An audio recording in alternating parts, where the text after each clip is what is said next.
मूर्खों की फहरिस्त। बादशाह अकबर घुड़सवारी के इतने शौकीन थे कि पसंद आने पर घोड़े का मुमांगा दाम देने को तैयार रहते थे। दूर दराज के मुल्कों जैसे अरब, पर्शिया आदि से घोड़ों के विक्रेता मजबूत व आकर्षक घोड़े लेकर दरबार में आया करते थे।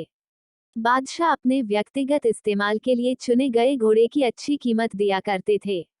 जो घोड़े बादशाह की रुचि के नहीं होते थे उन्हें सेना के लिए खरीद लिया जाता था।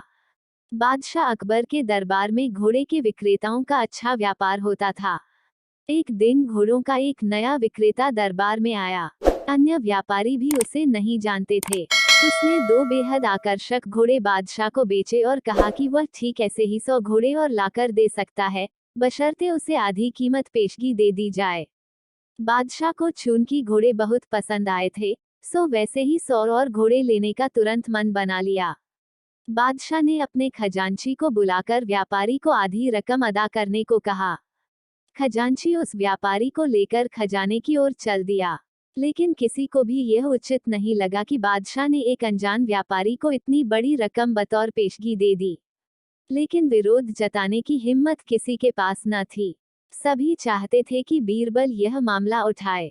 बीरबल भी इस सौदे से खुश न था।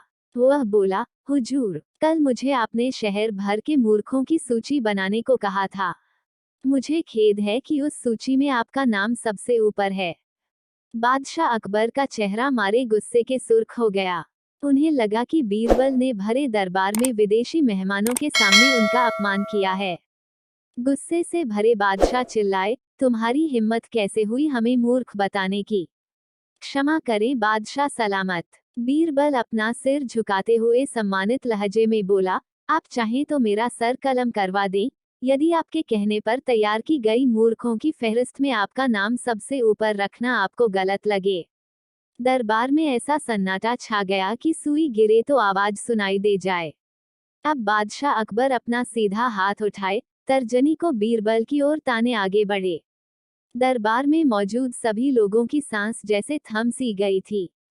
उत्सुकतावश व उत्तेजना सभी के चेहरों पर नृत्य कर रही थी। उन्हें लगा कि बादशाह सलामत बीरबल का सिर धड़ से अलग कर देंगे। इससे पहले किसी की इतनी हिम्मत न हुई थी कि बादशाह को मूर्ख कहे। लेकिन बादशाह ने अपना हाथ बीरबल के कंधे पर रख दिया।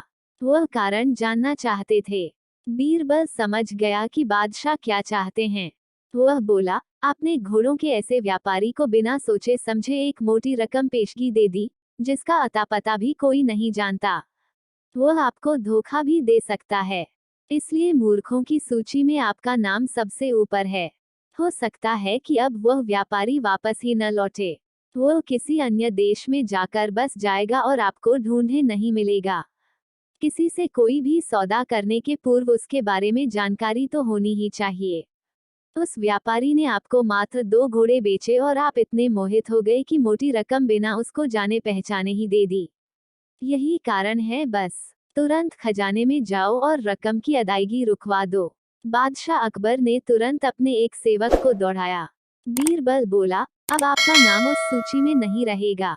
बादशाह अकबर कुछ क्षण तो बीरबल को घूरते रहे, फिर अपनी दृष्टि दरबारियों पर केंद्रित कर ठहाका लगाकर हंस पड़े। सभी लोगों ने राहत की सांस ली कि बादशाह को अपनी गलती का एहसास हो गया था। हंसी में दरबारियों ने भी साथ दिया और बीरबल की चतुराई की एक स्वर से प्रशंसा की।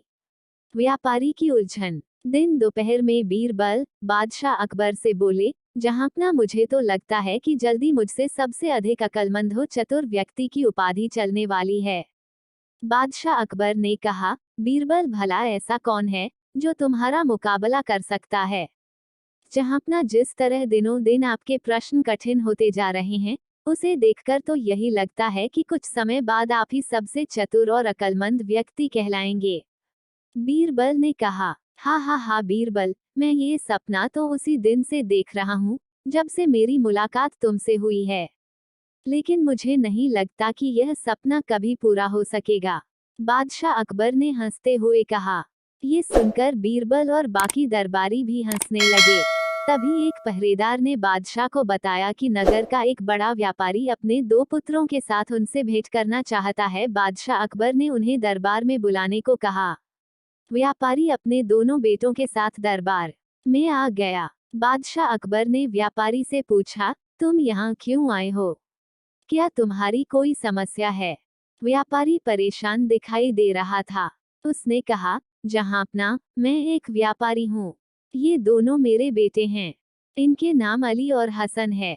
अली बहुत चुस्त और जिम्मेदार लड़का है। ये जो भी काम करता है पूरी लगन से करता है। लेकिन हसन अपने बड़े भाई से ठीक उल्टे स्वभाव का है। इसे खेलने के सिवा दूसरा कोई काम अच्छा नहीं लगता। ये किसी भी जिम्मेदारी को पूरा नहीं करता। मुझे व्यापार करने के लिए प्राय एक नगर से दूसरे नगर जाना पड़ता है। दुविधा इस बात की है कि इनमें से दुकान का भार किसे दिया जाए और गोदाम की देखरेख का भार किसे सौंपा जाए।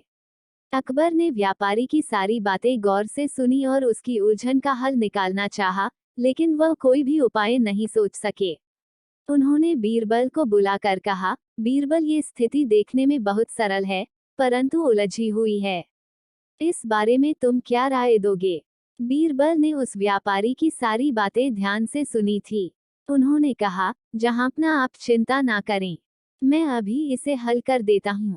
फिर वह व्यापारी के पास जाकर बोले, मेरे दोस्त, तुम दुकान का भार हसन पर और गोदान का भार अली पर छोड़ देना चाहिए।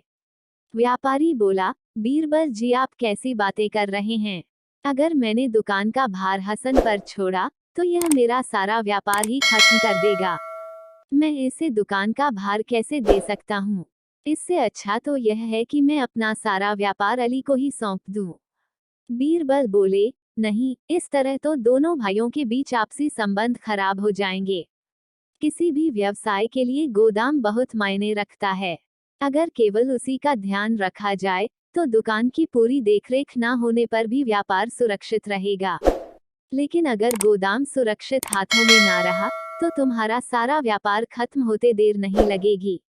इसलिए दुकान का भार हसन पर और गोदाम का अली को, यही हर हाल में बेहतर होगा।